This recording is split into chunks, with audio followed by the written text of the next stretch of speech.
He's the God that saves us. He is the God that is with us. And But the Jewish Israelis look at a different God, right? some of them do and some of them don't. But he is coming again, and he is coming to Jerusalem. And we are in the end times. And if he were to come back, he will appear there. And if he appears there, then all the Jews would have to convert to Christianity or be killed, right? They will be asked, they will make that decisions prior to him coming back.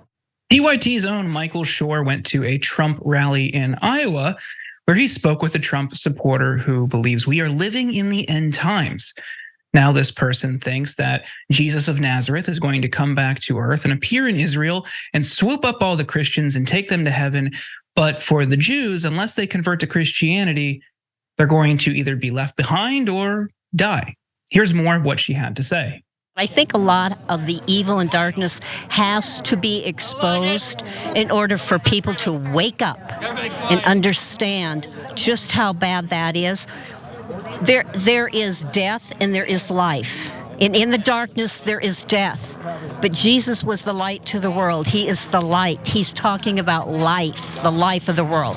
Do you choose to go with the death and the darkness, or do you choose to go with the life and the light of God? This is where I choose to go. And do you think you would ascribe all of this to former President Trump? I believe that President Trump is fighting for that, yes. Now, this is not uncommon in the evangelical world. This Christian Zionism is really prevalent, unfortunately. And you can find a lot of Jews and even anti-Zionist Jews who will point to this as being anti-Semitic. Now, at a rising time of actual anti-Semitism, it is curious when you see people like John Hagee speaking at the March for Israel, who has a history of anti-Semitic comments and runs a Christian Zionist group, not be rebuked by this organization. Now, Cenk and Ray, we were talking about this earlier. I think you both have a couple different interesting perspectives on it. Cenk, I'd like to hear what you have to say about this first. Yeah.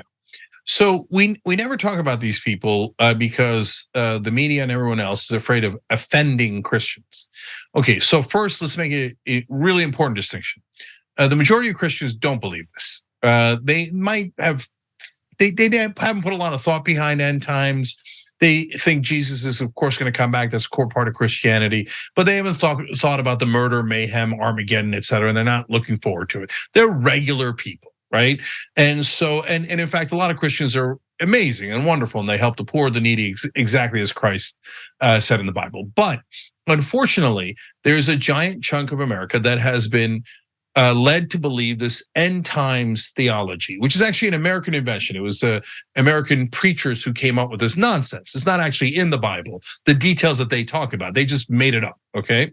And so now the scary part is a giant percentage of this country, somewhere between 15 to 25%, are fundamentalist evangelical Christians just like this.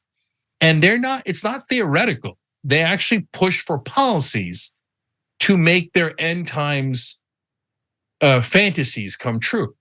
But the problem is that their fantasies are not what most Christians think, what most people think, which is, oh, the Messiah returns and everyone is saved and it's great and it's heaven on earth or whatever it is, right? No, these guys say, no, then Armageddon comes and 7 billion people are killed by God.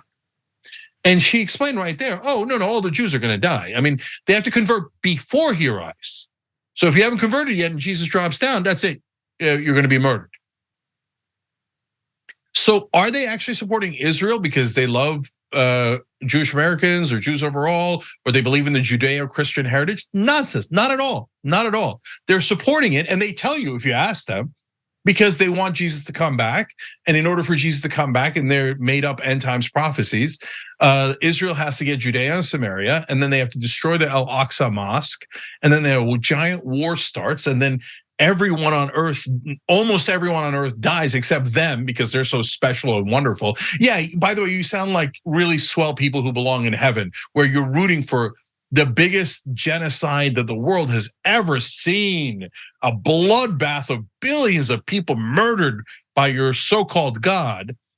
But hey, I survived. I'm special. Oh, you all died, but I'm such a good person. And I look down from heaven. I look at all of you dead bodies and go, yeah, buddy, you had it coming because you didn't believe in mean Jesus. Okay, but we never talk about it because boohoo, it would offend them. No, we have to get real. This is like, if you take the number 20%, it's about 60 million Americans that believe these outrageous death cult fantasies. We have to just come to terms with that and begin to fix the alternate reality that they live in, which is deeply disturbing. I yesterday made several videos for Rebel HQ, which everyone can check out on YouTube and Facebook. And I went through so many of these Michael Shure interviews at these Trump rallies, hours of it. And I don't think my brain will ever recover from the things that I heard these people say. But this clip stood out to me, as unique. This, as well as the woman who said that the reason Obama was a bad president was because he was black. But this clip stood out to me specifically because, and as Jordan mentioned, John Hagee, whose beliefs are no different than this woman's, was able to speak at the pro-Israel rally that they held in Washington, D.C. He was one of the few people who was allowed to speak there. Somebody who said that God sent Hitler to get all of the Jewish people to Israel for this, as Cenk laid out, their vision of, Jesus Christ coming down on flying down on a bald eagle, wearing an American flag shirt, playing an electric guitar to smite them all down unless they convert to Christianity. But for a lot of the Zionist movement, these people are acceptable allies.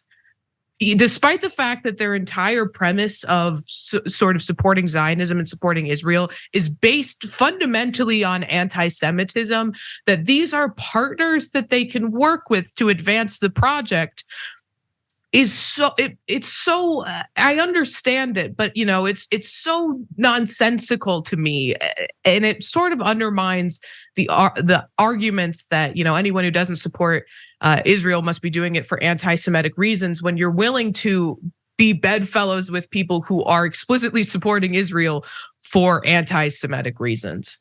Yes, and remember, guys, Jewish Americans vote 70% in favor of Democrats. The great majority of Jewish Americans do not agree with this philosophy at all, do not support it. But unfortunately, some people who think that it's to their advantage, that wants to support the right-wing government of Israel, have gone in this direction. And Ariel Sharon and Netanyahu have both talked about it. And they're like, look, of course we don't believe them. They're lunatics, but we're happy to take their money. We're happy to take their support in America politically. That's much more important. And money in terms of the tourism, the lobbying, the donations, etc. So, but that is a terrible calculation. Do not do a deal with the devil, because then the devil might show up. These people are looking forward to the death of all of us.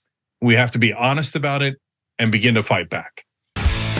Hey, thanks for watching that video. We really appreciate it, guys. And we appreciate it if you become members, because that allows us to be independent, honest, progressive, all the things that you don't get from corporate media. And all of that is because of you guys. Hit the join button below and become one of us. Become a Young Turk.